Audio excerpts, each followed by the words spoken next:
Hi, I'm Chef Alan Tetreault with Global Sugar Art, and today we're going to continue our series on the basics of buttercream decorating.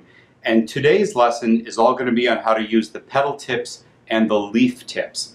The petal tips are not only used for making flowers, you can actually make some beautiful borders on the sides and on the top of cakes as well. The basic tips are right down here. These are the basic petal tips. The bottom is a little bit larger than the top. They're sort of narrow. They come in different sizes. 101 or 101S is about the smallest, and they go up to about a 104. And then you can buy the larger tips that you can't use a coupler with. You just drop these into the pastry bag. And there's all different shapes for making different flowers as well in the larger, more commercial sized tips. And then the leaf tips are the traditional tip that's cut to a point, and it gives you a nice point on the tip when you're making the petals. So that's the basic tools we're going to use. Let's get started. To begin with, we're going to start with the leaf tips. I've chosen a number 67 tip and some green buttercream icing. Now when you're making leaves, there's always the dilemma. How do you make the perfect leaf without getting a little lizard tongue on the end, where the end of the leaf actually splits? And in order to do that, you have to thin the icing down so that it's very, very soft and smooth. But then you lose some of the ability of that leaf to sort of stand up and pop out of the cake. They tend to sort of lay flat on the cake. So I found a way in between where you use a medium consistency icing and you can sort of pull the points together after you make the leaves. So I'll show you the basics of them. A leaf is a very, very easy thing to make. You're going to come in at a 45-degree angle on any direction you want, however you're addressing the cake or the cake top, and just build up the pressure, and it'll sort of curl, and then relax the pressure and pull away. And if you're lucky, you're going to get a nice pointed tip if you have a soft icing. But if you want the kind of ruffled leaf that like I have here, you need to go with a little bit heavier icing. If you take a little palette knife and just pull those together on the end, you can get a nice point on the leaf. And that's really not hard to do on the cake. So I prefer to use a little firmer icing to get that ruffled look and to have the leaf look more three-dimensional, and then fix the ends after. So again, I'm just going to press. I'm holding the tube in so that it ruffles, and then just pull away. Sometimes you can just use the end of the tip. I keep a wet cloth with me to clean the end. Let it ruffle, just pull back slowly as you pull, then relax the pressure and pull away. And again, you can even use the end of the tip to bring that point together. So we'll do a few more.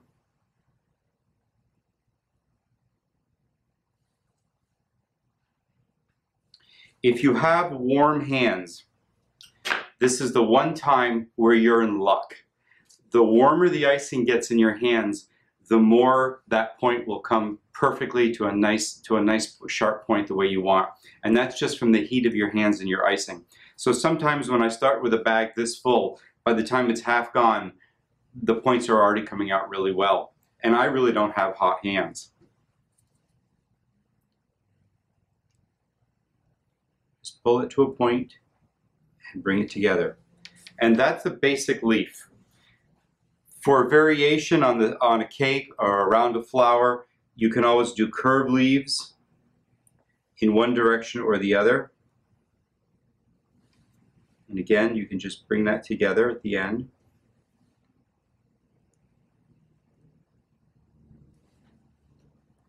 And those are a basic curved leaf. From here, we can do a basic border. I'm going to switch this leaf tip out. And I'm going to put in a number 3, and I'm just going to make a little scroll. Now this is a border that you would do on the side of a cake. And I'm going to pipe on the inside.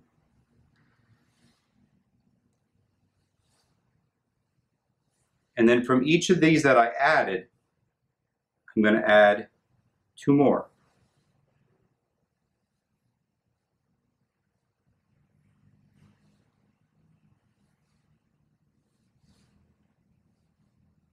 Now notice I always start from the outside and work in. I don't start from the inside and come out. It just gives you a little cleaner look.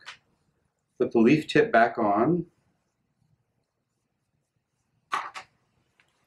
And from here you'd pull a leaf out of the end. Doesn't have to be large. And then the other two spots as well.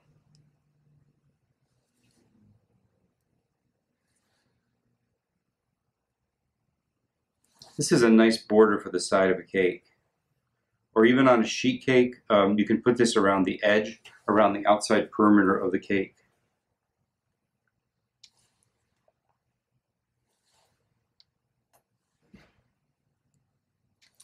And then just to make it a little nicer, I'm going to go back with my number 3 round tip. And I'm going to add some tendrils. Just go in a little circular motion. Put them in the direction that your leaves are flowing.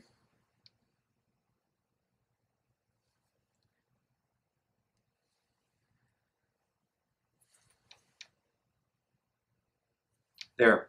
That's a very simple leaf border that looks beautiful on the side of a cake. While I have the round tip on, we'll do another similar border. And this is a fern border.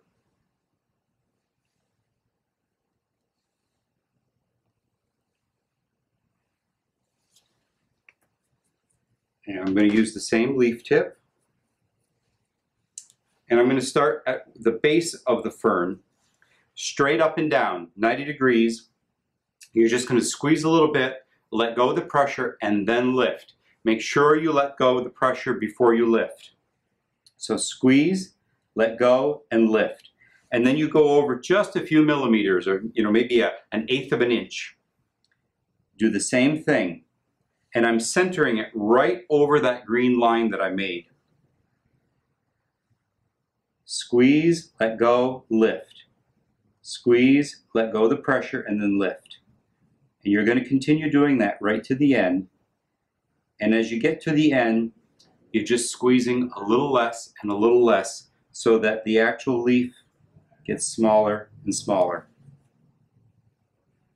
Repeat that here.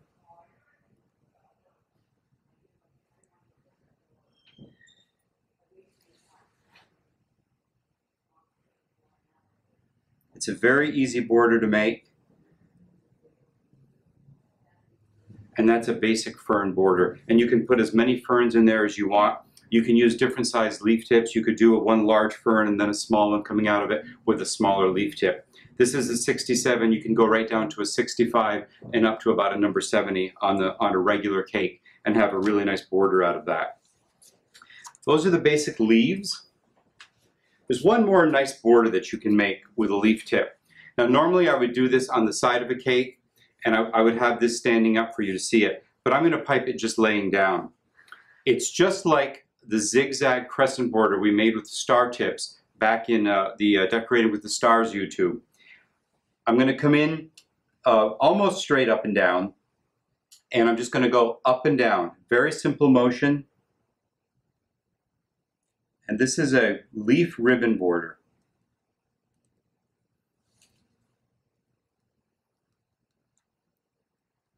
Just going up and down with that.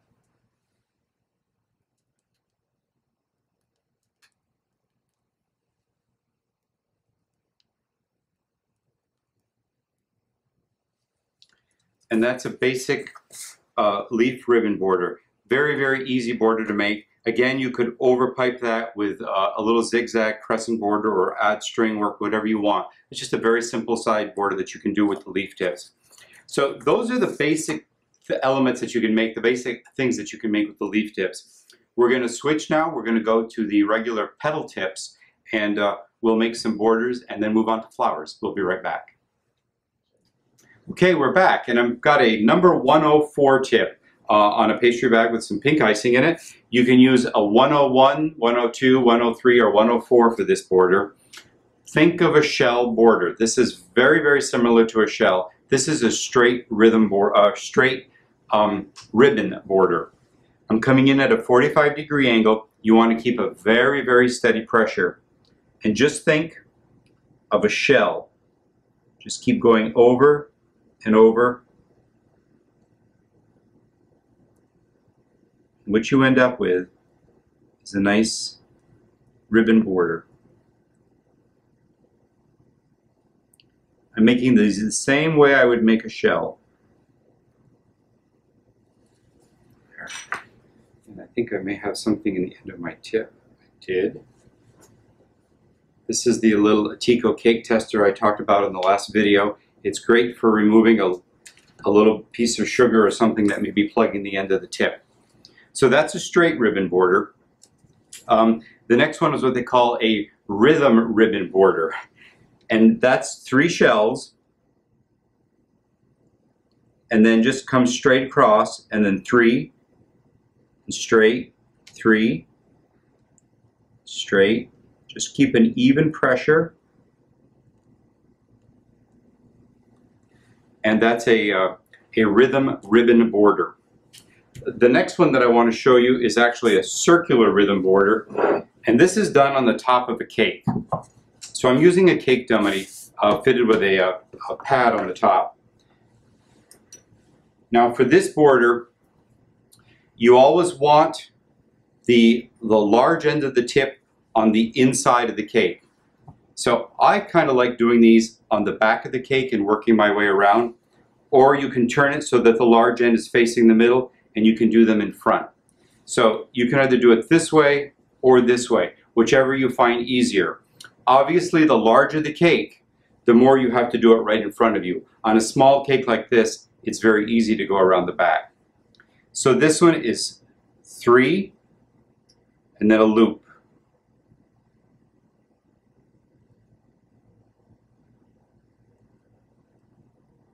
One, 2, 3, and then a loop.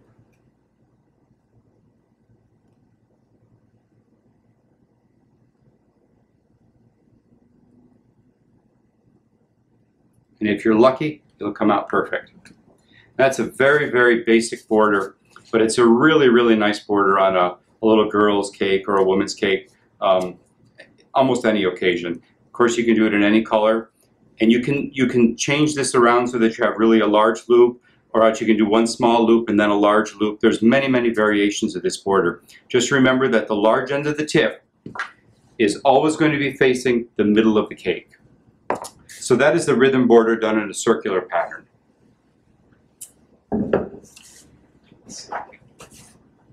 The last border that I'll show you, the last 2, are also ribbon borders. These are drop ribbon. Now again, this normally would be done on the side of a cake, and I'm going to do this flat so that you can see it. The large end of the tip goes up. So think of the cake as this. The large end of the tip is always going to face upward. And this is just like the leaf border, it's just an up and down motion. Keep the small end of the tip pointed out. If you lay it perfectly flat or parallel to the board, you won't get that nice little cupping on there.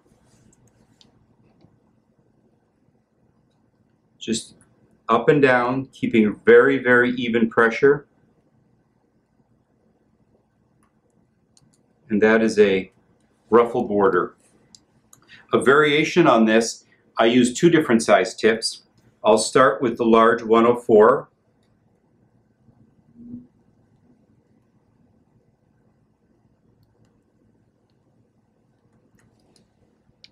And then we're going to switch to a smaller 102. And I'm going to go over it and do the same exact thing. Let's see. Switch down to a 102. Again, the large part of the tip is facing upward.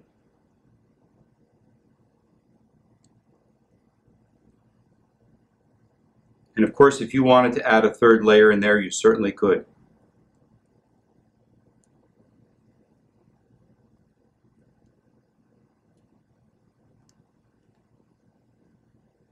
Notice that when I come to a point, that I always come directly to a point at the top. I don't keep making the joins wider and wider and wider. Always try to bring it right back to a point. So that's a basic ruffle border and a double ruffle border. Again, you could top this with a zigzag or a shell, or you could put string work on this. There's a lot of things you can do to embellish this border. It's very easy to do, and it uses just a regular petal tip.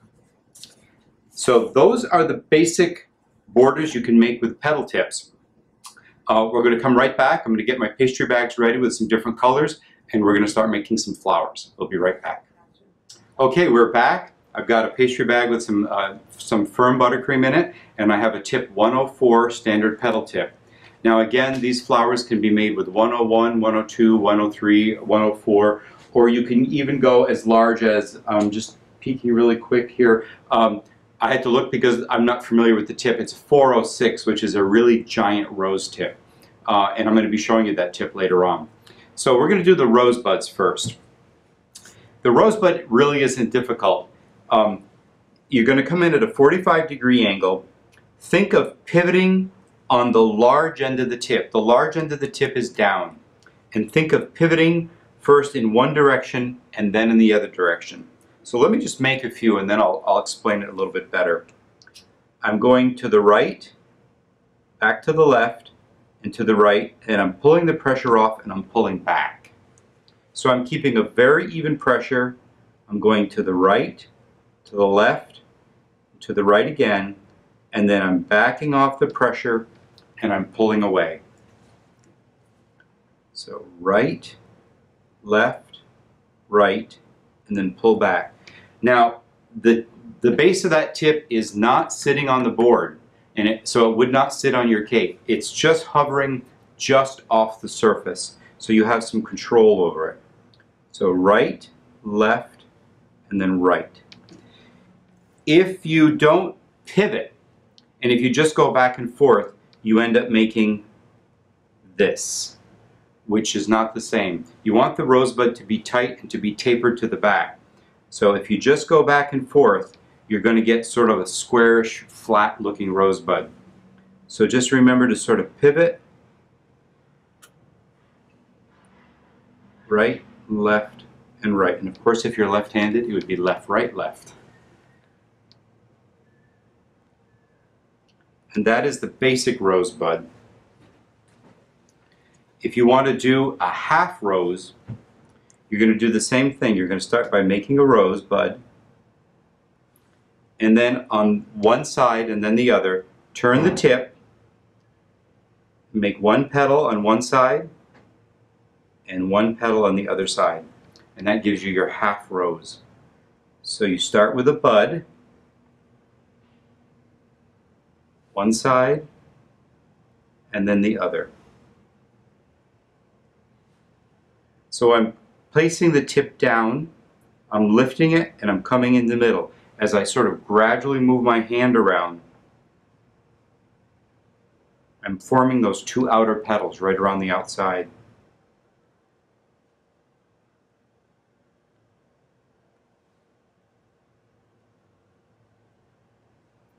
And we'll do one more.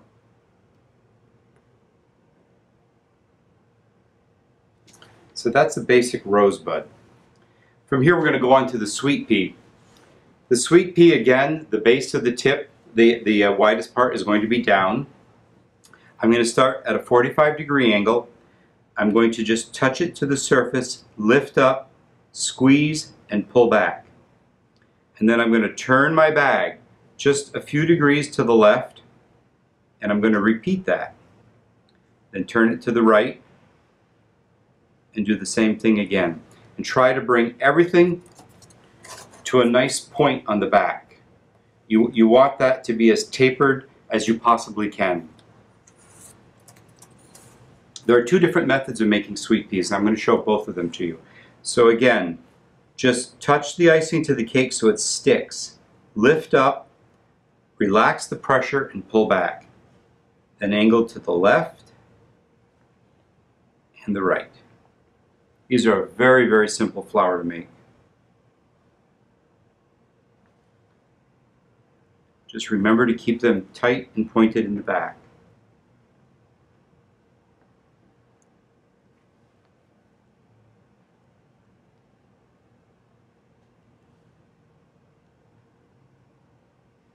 the other way of making a sweet pea, and I don't see this as done as much anymore, it's sort of an old-fashioned sweet pea. You're actually going to put that wide end of the base down at the bottom, and I'm going to pivot and create a flat petal. So this is how it's done. So I'm just going to pivot that bag and create a flat petal. So all I've made is a little half round petal. And then on top of that, you're going to pipe your sweet pea. So I'll do another one. And notice I really have to bend my arm to move the pastry bag to a flat position in order for that to happen. If I don't bend my arm back, I'm not going to get that nice flat petal that I want.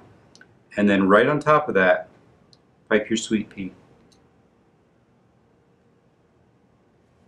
We'll do one more.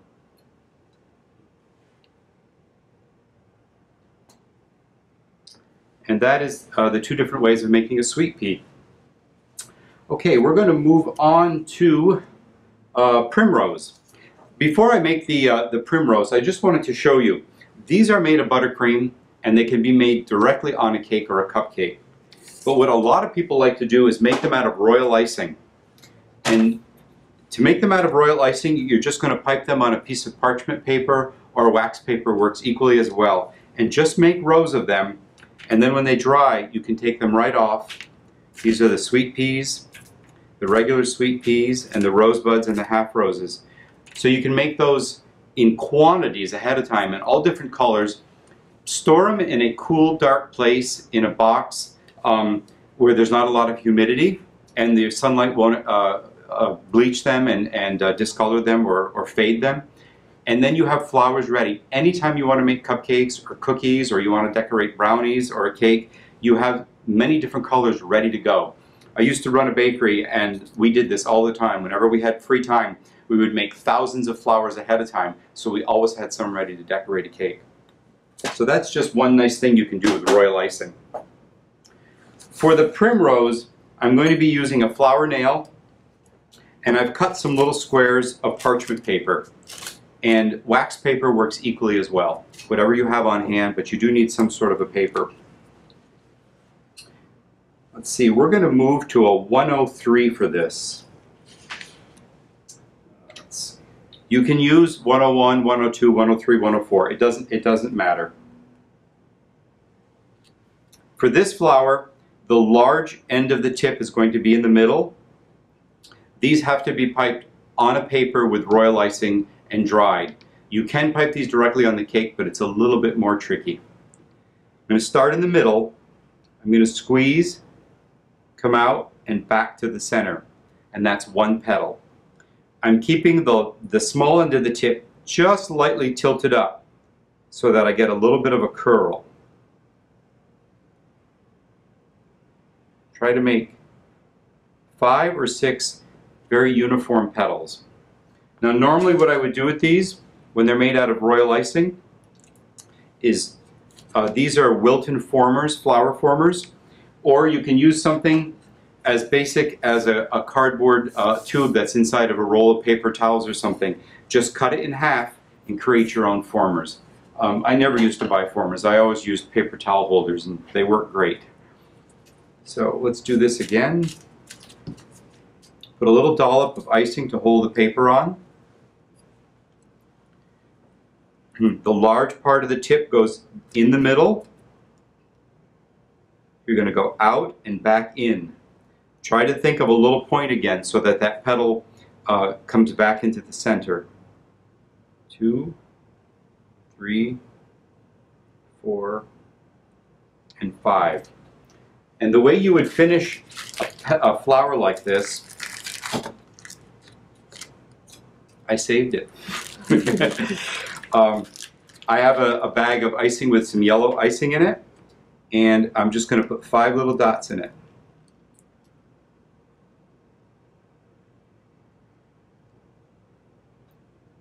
Five or 6 little dots in the center. We'll do that with the other one we just made as well. I usually put one in the center and then 4 or 5 around it. And that's a little primrose. So let's make one more just so that you can see that in action.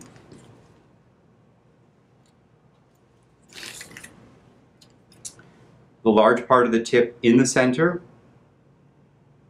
out and back in, out and back in. Keep the little part of the tip, the thin part, lightly raised so you get a nice little cup.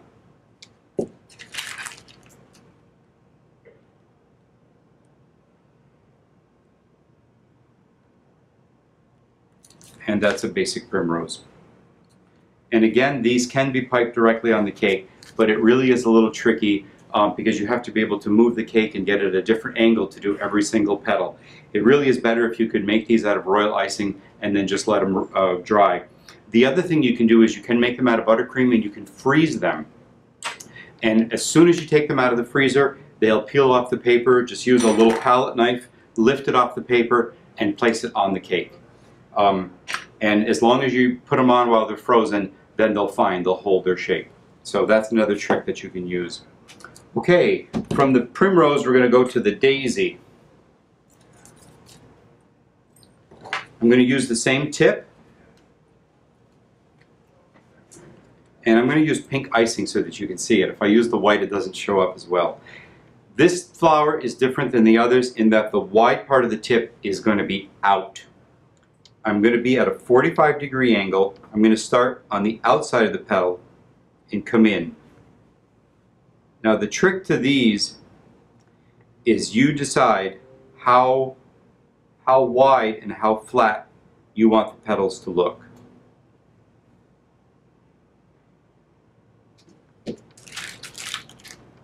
And you can put a center on them. And again, here's some primrose that I made earlier out of royal icing. The daisies would have to be made out of royal icing ahead of time. These don't tend to transfer as easily when you freeze them because they're so thin. This is a flower that you really would have to make out of royal icing and let them dry. So let's do this again. The flatter I put my tip, the wider the petals are going to be. Just to show you, this is really, I've got this very, very flat right now. And you can see how wide these petals are coming out.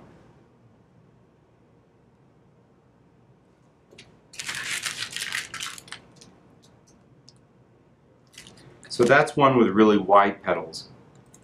I want to show you what happens if you change the angle of that tip. So again, the wide part is out. Last time I had the bag almost parallel with the top of the counter here. This time I'm going to angle it up a little bit and you'll see the difference.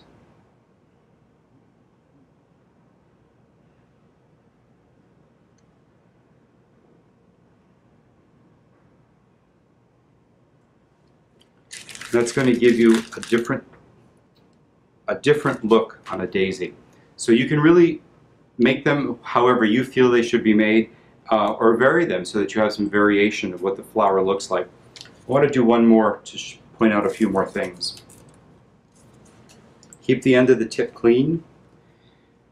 Remember that when you're bringing all these petals into the middle, you want to keep the center as uncluttered as possible. So it's really important as you bring that tip back that you relax the pressure. So as I bring it in, I'm relaxing the pressure and I'm stopping it before I pull off.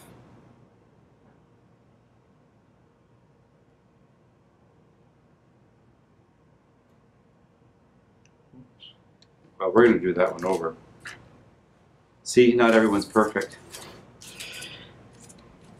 I was overcompensating, trying to stop the pressure, and I stopped too soon. Okay.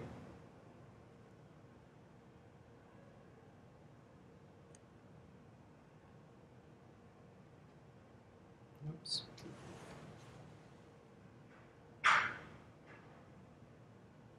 Just remember, when you get to the middle, relax that pressure.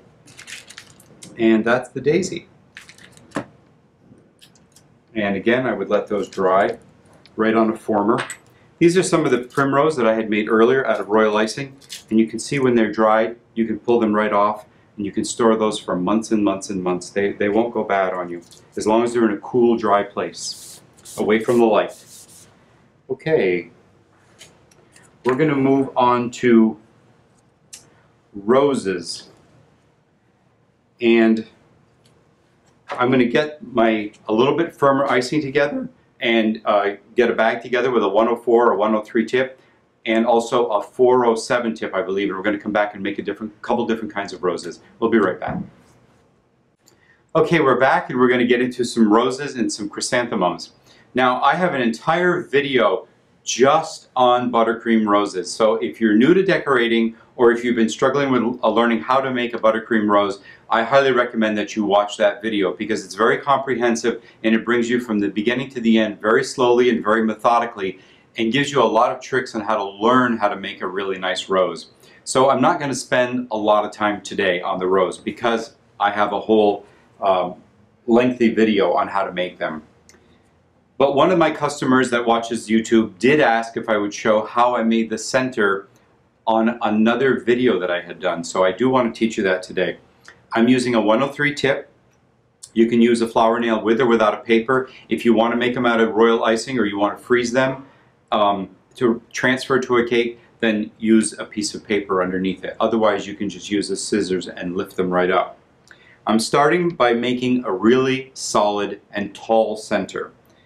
And I'm doing that by just squeezing and going back and forth and making a mound of icing. And then I'm going to go around the outside. The wide part of my tip is down throughout the whole thing. So I've created a base. I'm going to do this one more time on top of it. I'm going to create a little base and go around it. Once I get a good base that's about an inch high or higher, then I'll start making the rose. The key to a good rose is having a solid base that's tall enough. If the base is not tall enough, you're going to have a wide, flat, lifeless looking rose. So that's the trick. I think in the buttercream rose video I used a round tip to make that center. This way you don't have to change tips. Once I have the center done, I'm going to hold that straight up and down with the wide part at the bottom, and I'm going to be twirling this nail as I just gently squeeze, and I'm going to create a little bit of a center. And I brought that petal all the way down to the bottom, and it left me just a little inside. That's the inside of the rose that you see now.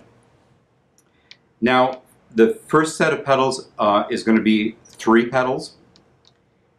If you were taught by Wilton or a Wilton instructor, you probably were taught to come from the back and go in an arch motion and do 3 petals from the back. I taught myself years ago, and it made more sense to me that I want to see where that petal's going, and I can't see when I'm doing like this. So I like to do it right in front of me. And I just do 1, start in the middle of the back of the petal that you just made, and do 2, and then start in the middle, and do 3. And there you have the center of your flower. And then you're going to come down a little bit, and you're going to pipe 5 petals. And each time I'm just going in a little bit of a half circle. And then the last row comes down almost to the bottom, and I'm going to do 7 petals. And I missed one. There we go. And that is the full-blown rose with a number 103 tip. Now, if I wanted to dry these, I would just take that off and put it on a tray, and I would let those dry, and then I can just remove them and put them on a cake. Typically for wedding cake work, if you're working with royal icing and buttercream, you would make those ahead, just like that. So let me just make one more so you can see how that's done. I'll be a little faster this time. So I'm going to make a mound of icing in the center. I'm going to go around it with the heavy part, the wide part of the tip down. I'm going to make a second mound and go around that. Keep the tip clean. And now I'm going to make a little circle and come all the way down to the bottom. That widens the base, and it makes sure that that little center of my rosebud doesn't topple over because I've anchored it down. And then 3 small petals overlapping them, and then the next row is 5, and then the last row is 7. And after a while you'll make these in your sleep. So that's the rose. Now I wanted to show you another tip. This is a tip 61, and this is sort of a little C-shaped. It also has a wide end and a narrow end, so you would use it the same way, but I want you to see the difference in what this rose looks like. So I'm just going to bring this one back so we can put them side by side.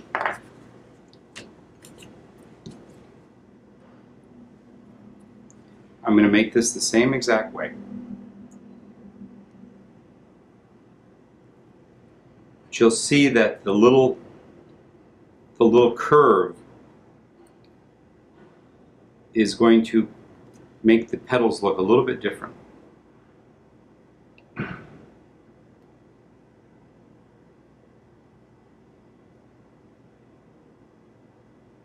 It really just curls them out.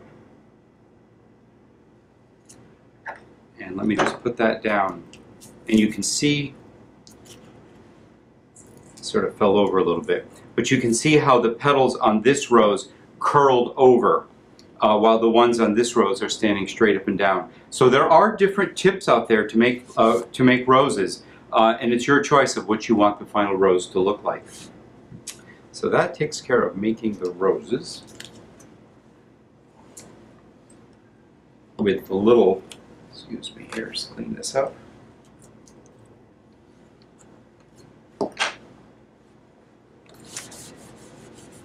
And if you have a cupcake and you want to make a really nice big rose, the tip that I was talking about earlier is a 406. I had said 407 earlier, that was a mistake. So I'm going to make a giant rose to put right on the middle of the cupcake, just like I have here on the display. And I'm going to pipe this right on the nail. I'm going to make a good tall center, go around it, make another center, go around that. After I'm sure that I have a really solid base, then I'll pipe the center and come all the way down. And I've anchored that center. And then 3, 5 in the second row, 7. This time I'm going to add a 3rd row, or actually in this case a 4th row. I'm actually going to add 7 or 8 more, maybe 9 if I can get them, all the way around the bottom of this rose. And that gives me a really, really full rose. And to transfer that to a cupcake, open a pair of scissors, slide it underneath the rose, and lift it up. Put it right on top of the cupcake, and then close the scissors, and then gently pull it away. And that's how you can get a full rose right on top of a cupcake.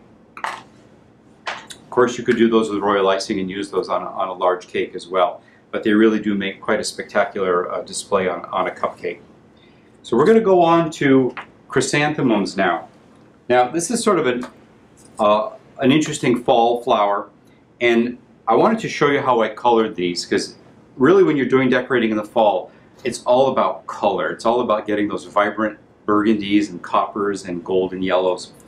So I've got some golden yellow icing all ready to go, and I'm going to use a tip 81.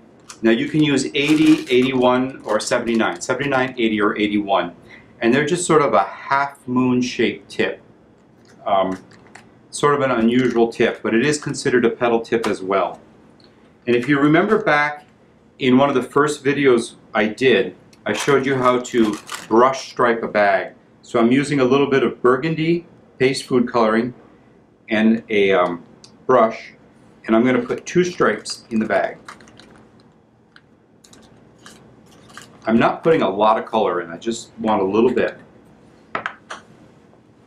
And then we've got some nice golden yellow mixed up. Now the chrysanthemum is a flower that can be made ahead and frozen. It can be made with royal icing and dried, or you can make them on a nail and transfer them with a pair of scissors as well. So it's sort of a unique flower. Now I have a stripe here and a stripe here. So I'm going to turn my tip so that just the ends of that half moon, just the top part of both of them, will end up having the color come out. And just squeeze it until you start seeing some color. And there it comes. And what happened to my nail? There it is. Okay. So let's do this one on a paper.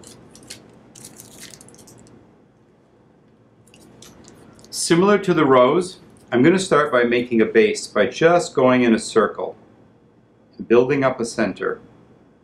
But I'm not making that little bud in the center. I'm just making a little mound of icing. Now start at the very bottom. You're going to always make sure that if this is a half moon pattern, that the heaviest part or the rounded part is down. So you get that little cup in the petal. I'm just going to press it into the icing, pull back, and release the pressure and pull away.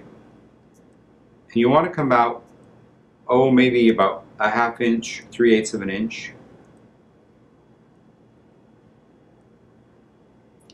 I'm just going all the way around this flower, doing the same exact thing. After you get one row made, just start in between the first set of petals, just above it. And these are going to be lifted up a little bit more. It's not easy, but try to keep the petals all the same length if you can. And as you get up toward the top, you're going to continue to raise the pastry bag from a parallel position to the counter to a perpendicular position.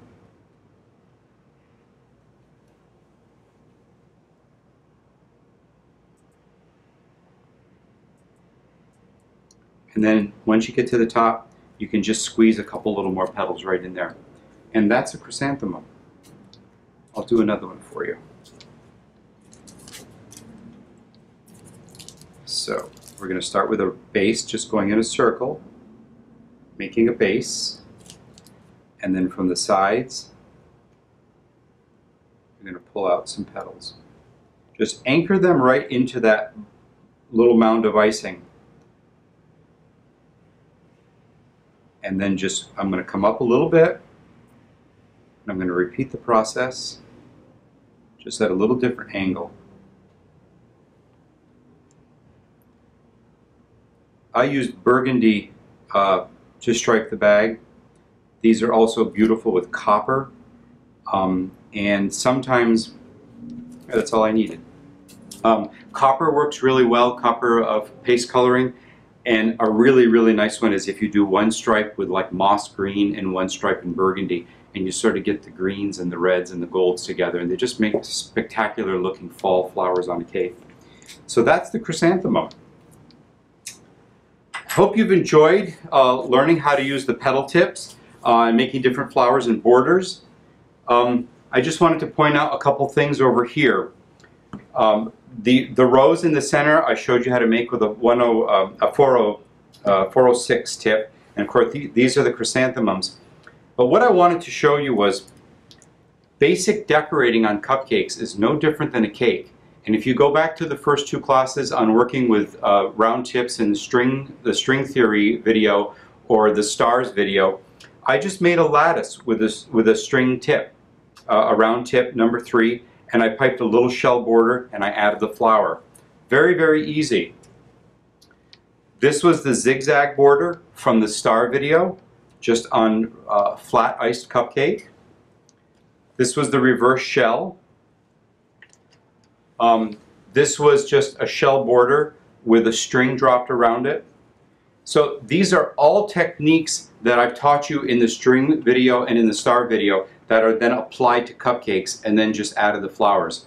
So don't think just cake when you're decorating. Think of cookies, think of decorating brownies. There's all kinds of things that you can decorate with the same skills that you've learned in the basic series. I hope you've enjoyed this video today. I really enjoyed making it. Happy decorating, and again,